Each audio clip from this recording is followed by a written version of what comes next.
एक अमीर सेठ बना गरीब भिखारी।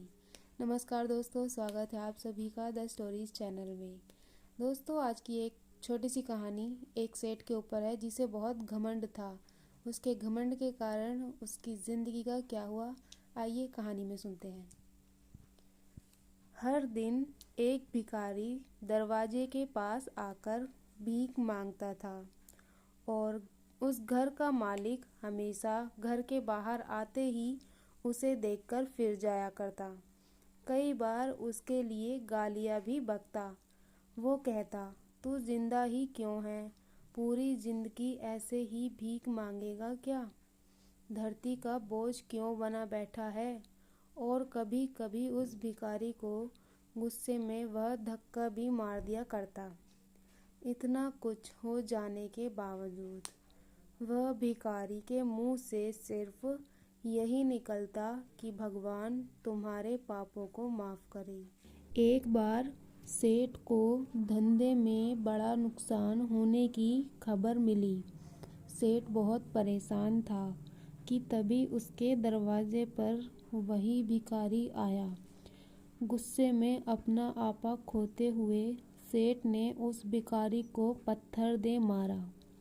पत्थर लगने के कारण भिखारी का सर फूट गया और उसके सर से खून बहने लगा।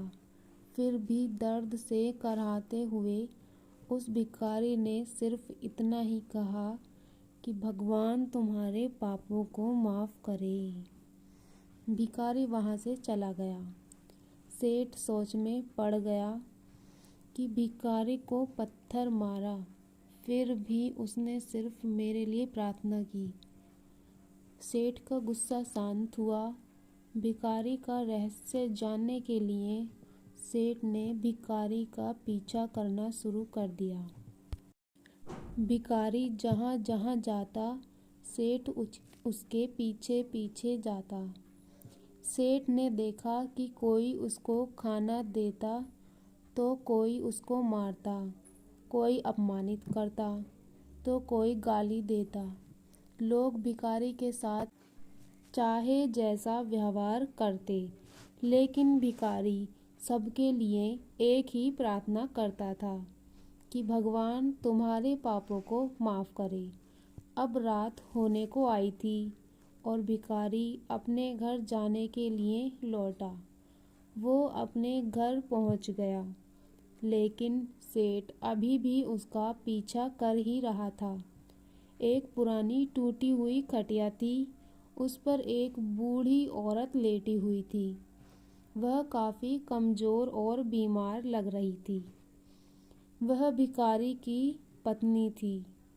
अपने पति को वापस आता देखकर वह खाट से उठ खड़ी हुई।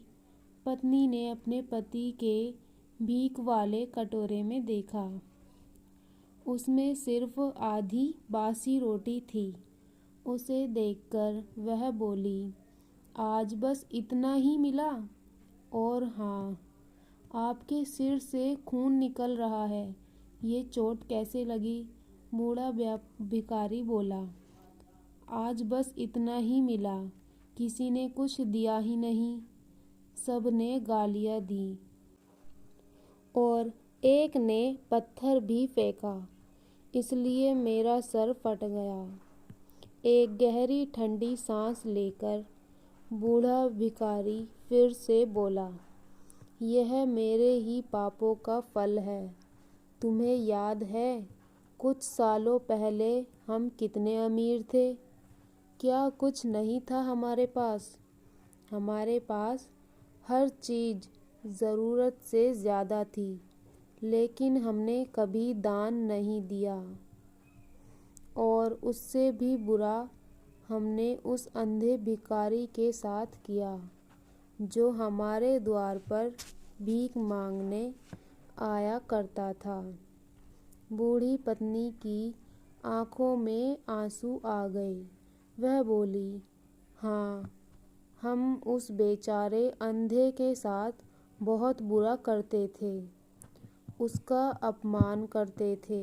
उसे खाने के लिए रोटी की जगह कागज दिया करते थे। उसका मजाक उड़ाया करते और कभी कभी मारा पीटा भी करते। मैंने कभी उसको रास्ता नहीं दिखाया।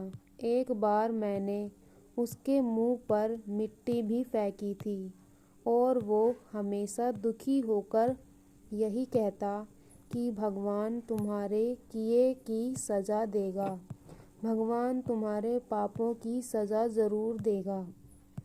उसका श्राप सच हुआ और हम इस दुख भरी जिंदगी में आ गए। भिखारी बोला, हाँ, उसका श्राप सच हुआ, इसलिए मैं किसी को बद्दुआ नहीं देता, चाहे कोई मेरे साथ कैसा भी बर्ताव करे। मैं हमेशा उसके लिए प्रार्थना ही करता हूँ। मैं नहीं चाहता कि कोई भी हमारे जैसी ज़िंदगी का अनुभव करे, किसी को भी हमारे जैसे दुखों का सामना करना पड़े।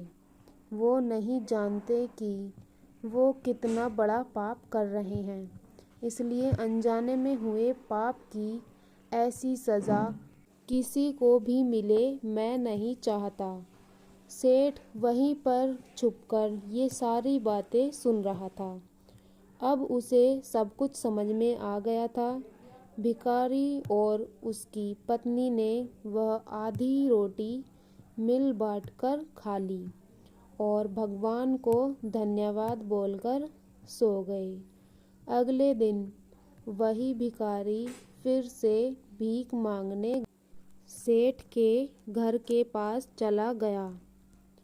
जाते ही सेठ ने भिखारी के लिए सबसे पहले गरम रोटी उसके लिए निकालकर रख दी। उसे देते हुए सेठ विनम्रता से बोला, माफ़ कर दीजिए बाबा जी, उससे बहुत बड़ी गलती हो गई।